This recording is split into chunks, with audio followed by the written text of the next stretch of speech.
Nous avons donc mis sur pied une association médicale et nous nous sommes dit, en marge de l'émission que nous faisons, nous pouvons faire de l'action humanitaire. Mais cette action humanitaire doit être dirigée avec nos compétences.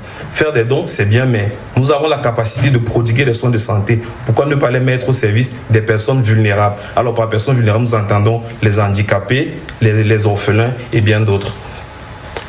En ce qui concerne la question que vous avez posée, notre cible, comme on vous l'a dit, ce sont les personnes malvoyants, aveugles et abandonnés. Voilà, pour le cas de figure, la campagne de santé va se dérouler samedi de 8h à 17h et elle aura des articulations. Il y a une articulation purement technique et une articulation générale. Alors, en ce qui concerne l'articulation technique, nous allons faire des consultations triples. En ce qui concerne la médecine générale, nous allons consulter les enfants et les malvoyants. Nous allons faire des consultations d'ophtalmologie parce que leur acuité visuelle étant déjà abaissée, il faudrait prendre soin de leur vue. À côté de ça, nous allons donner des consultations et des soins bucco-dentaires avec la distribution de kits de nettoyage de la cavité buccale et bien d'autres. À côté donc de cela, nous allons distribuer des médicaments gratuitement. Donc nous vous invitons massivement à prendre part à cela. D'accord. Alors ici, les enfants, ils sont au nombre de combien? Comment est-ce que vous les avez recrutés? Est-ce qu'ils sont dans un orphelinat? Vous les avez recrutés comment?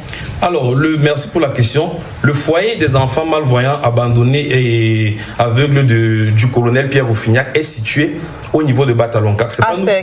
Il y a un promoteur. Exactement, il y a un promoteur. Donc, nous avons essayé de faire le tour de la ville pour voir quel était cet endroit l'endroit qui était la cible particulière pour notre activité. Et donc, nous sommes rendus compte que le foyer abritait 44 enfants âgés de 16 à 17 ans environ. Ouais. Et donc, nous avons vu, il y a un suivi particulier, une salle d'informatique qui est en train de débuter. Ils sont scolarisés, mais ils ont vraiment besoin de notre apport pour mieux promouvoir cela. D'ailleurs, lorsque nous nous entretenions avec le promoteur, nous nous sommes rendus compte qu'il y a des enfants qui sont sortis de là et qui sont devenus des élites en Europe et bien au-delà de nos jours. Donc, nous nous sommes dit, il faudrait qu'on apporte, on fasse venir de notre action parce que, permettez-moi de vous citer Médecins sans frontières, l'action humanitaire, ce n'est pas une option, c'est une responsabilité.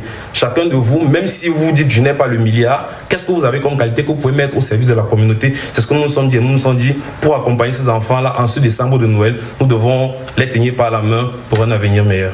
Merci beaucoup. Alors, donc vous allez rappeler le lieu et l'heure. Vous avez dit c'est le 20 décembre 2025 à Bataloncac, c'est bien ça? Exactement. Donc, d'accord. Le 20 décembre 2025 à Bataloncac, nous tenions déjà à dire que l'association humanitaire médicale fonctionne avec des dons qui sont faits par leurs propres adhérents, mais également nous organisons des fundraising. Ce que nous avons fait là, actuellement, j'ai envie de dire que les cotisations sont bouclées, mais vous pouvez venir avec